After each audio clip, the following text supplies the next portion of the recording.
Okay guys, pada video yang lepas aku dah kongsikan dekat korang mic dengan audio recorder yang aku guna lah. Tapi itu sekali imbas lah. Sekarang ni aku nak kongsi dekat korang dia punya full review fungsi-fungsi yang terdapat dalam audio recorder yang aku gunakan. So kalau korang tahu, aku dah tunjuk ni kan, Zoom H1N audio recorder yang handle ataupun portable, kita boleh pegang aja. Sebelum tu korang kena tahu, kalau nak buat video ni, audio is number one. Audio is number one, bukan gambar, bukan visual. Visual tu hanya 30% dalam video. Dalam video, kalau audio out, video memang orang tak boleh tengok punya, memang takkan best punya. Kecuali video tu memang hanya memaparkan visual, jadi audio tu jadi tak penting.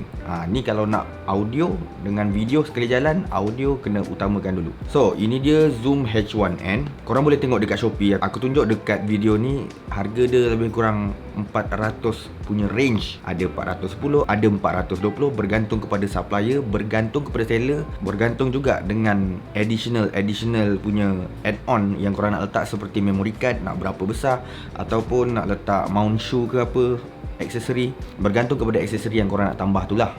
Korang faham dekat situ kan? Bagi aku ini satu audio recorder yang berbaloi. Sebab apa? Dia bukan sekadar record audio. Kalau korang tengok dekat atas ni, dia ada mikrofon. Mikrofon tu dah built in, jadi korang boleh terus gunakan mikrofon. Cuma untuk aku tak guna directly mikrofon dekat sini. Sebab apa? Sebab aku tak ada dia punya depan tu, apa yang kita panggil dead cat ataupun wind muff, span tu, kalau korang pernah nampak kat mana-mana mic kan.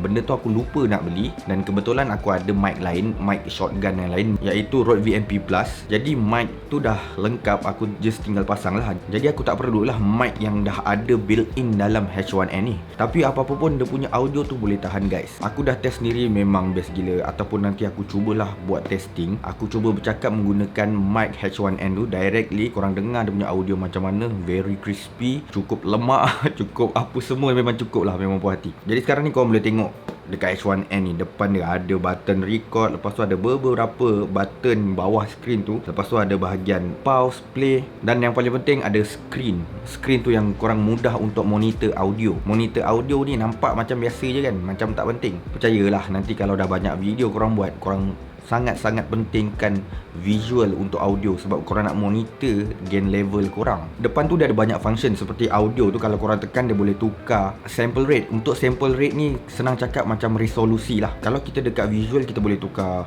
Full HD, HD, lepas tu 4K. Resolution untuk audio macam tu lah, dipanggil sample rate. Dan untuk perbezaan sample rate ni memang susah nak bezakan. Even kalau korang faham tentang sample rate, memang susah nak dibezakan dengan telinga yang tak terlatih. Kena latih bertahun-tahun untuk kenal sample rate punya perbezaan. Ada 44:16, ada 48:24, ada 96:24, banyak sangat. Korang boleh pilih dekat situ. Kesan daripada korang tekan button audio tu, korang boleh tukar-tukar sample rate dan memberikan saiz-saiz yang berbeza. Kalau korang pakai 44:16 dapat 40 MB, tapi kalau korang pakai 96:24 dapat 100 MB. Dia sangat berbeza. Dan memory card yang aku beli untuk H1N ni adalah 32GB. Dan 32GB tu kalau korang record dengan resolusi 44:16 memang takkan penuh, memang pelik akan penuh. Tapi kalau korang guna seperti 192/24, confirm sekejap je penuh. Memang berat gila audio kalau korang record dengan menggunakan sample rate yang lebih tinggi. Untuk sebelah button audio tu, korang boleh nampak ada button low cut. Low cut ni dia buang bunyi frekuensi rendah. Sebagai contoh, kalau sekarang ni aku ada aircon, aku tak ada aircon lah. Kalau aku pasang aircon kan dia ada bunyi. Bunyi aircon tu yang akan dihilangkan, sebab bunyi tu duduk dalam frekuensi yang rendah. Walaupun tak 100%, tapi dia ada balance tu, at least bunyi bising tu hilang. Itu antara function yang penting juga kalau korang tahu tentang audio. Dan kena tahu, dalam ni beza tau, low cut dengan high pass filter adalah benda yang sama. Kebiasaannya dalam mic, macam mic aku guna ni, ada tulis high pass filter. Maksud high pass filter ni, dia buang bahagian low. Tapi kalau dia tulis dalam bahasa low cut aja, dia memang betul-betul buang low. Jadi untuk perkataan pass filter ni dia terbalik. Kalau dia tulis high pass filter, dia buang bahagian low. Sebelah low cut dia ada button limiter. Button limiter ni yang mengelakkan apabila korang nak record apa-apa audio yang tiba-tiba spark, tiba-tiba terkuat, tiba-tiba bunyi meletup. Macam sekarang ni, kalau aku tepuk kuat-kuat dekat dengan mic aku dekat atas ni, dia akan peak, dia akan clip. Jadi ada limiter tu, aku tepuk kuat-kuat sekalipun, dia cuba untuk limitkan bunyi yang dia terima tu. Itu fungsi limiter. Kalau tak ada limiter, kalau aku tepuk macam ni bunyinya, korang dengar dekat audio nanti waktu korang editing dia macam bunyi pecah. Bunyi tu yang kita tak nak. Sebab tu limiter tu penting. Kemudian dekat sebelah tu dah ada auto level lah. Kalau korang set auto, korang dah tak perlu nak adjust apa-apa. Tapi kalau korang manual, korang boleh adjust gain control apa semua tu kan. Bawah dia ada button warna merah, itu memang universal button. Kalau ada titik merah mesti butang record, tak ada button lain. Memang confirm record. Bila korang tekan record, lampu merah akan menyala. Dekat situ korang nampak daripada jauh, okey, device ni tengah record. Senang. Dan bawah tu ada button macam next, play, pause tu. Aku tak perlu cerita panjang lah, korang tahulah. Macam kalau korang dah record, korang nampak kan dekat depan tu ada speaker built-in. Korang boleh dengar record korang daripada situ. Korang boleh play, boleh pause, boleh stop. Kemudian korang boleh next ke recording yang seterusnya. Boleh pilih lah nak dengar yang mana. Itu kelebihan yang best tu. Korang boleh monitor directly dekat audio recorder tu. Jangan sampai dah record banyak-banyak masuk dalam komputer, audio cloud. Itu yang tak best tu. Sekarang ni kalau korang tengok bahagian tepi sebelah kanan untuk recorder ni, korang nampak ada setting hole, lepas tu ada DC 5 volt, lepas tu ada line in dan micro SD. Untuk turn on, korang tekan button turn on tapi tekan dalam tempoh 3 saat. Sebelah dia, atas tu ada button delete file yang ada dalam tu lah. Recording yang korang tak nak boleh buang directly dekat situ. Lepas tu DC 5 volt ni korang boleh lah cocok kabel USB, micro USB untuk korang gunakan directly current. Tak payah pakai bateri. Lepas tu ada micro SD, slot micro SD. Pilih lah nak 16GB ke 32GB.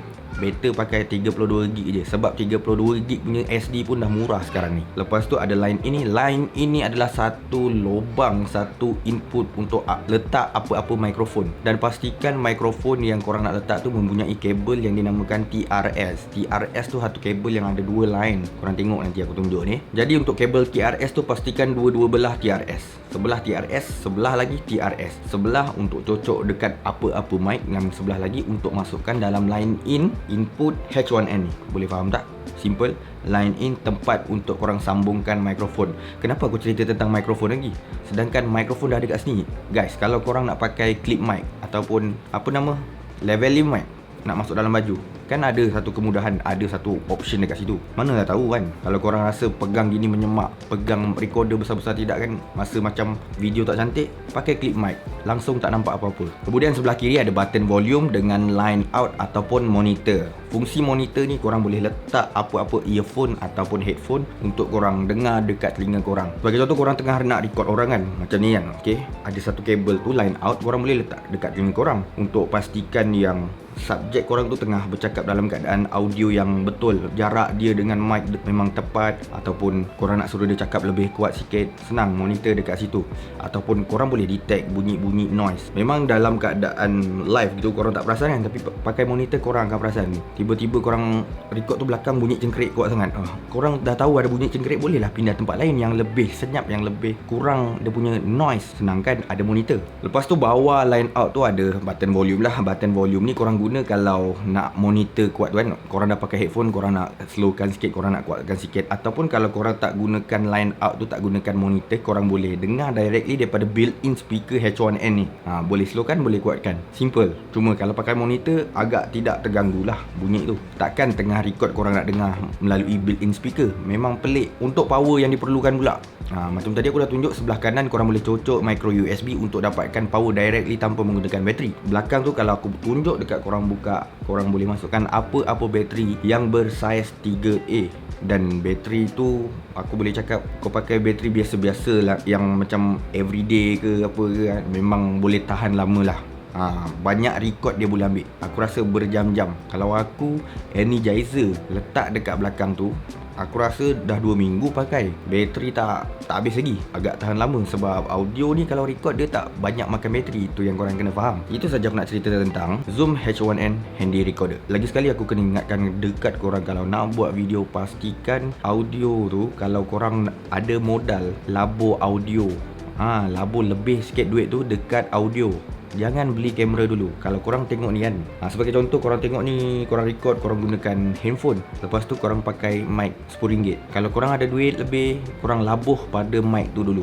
Mungkin cari mic yang lebih baik, yang berkualiti. Handphone tu kalau korang nak tukar kamera, kemudian gunakan bajet yang ada tu untuk beli mic yang lebih baik, ataupun audio recorder yang lebih baik. Kemudian baru fikir lighting ke kamera. Kamera tu bagi aku nombor 3. Nombor 2 lighting. Lepas tu nombor 3 baru korang fikir nak beli kamera apa. Jadi guys, korang boleh tak kongsikan dekat aku antara audio recorder yang ada dekat muka bumi ni yang fungsi dia lebih baik daripada Zoom H1N tapi dengan range harga yang sama 4 hingga 500. Mungkin ada jenama lain yang korang gunakan dan korang rasa lebih berbaloi daripada Zoom H1N ni. Kongsikan dekat ruangan komen di bawah. Consider to subscribe, like kalau suka, share kalau guna. I'll see you guys on my next video.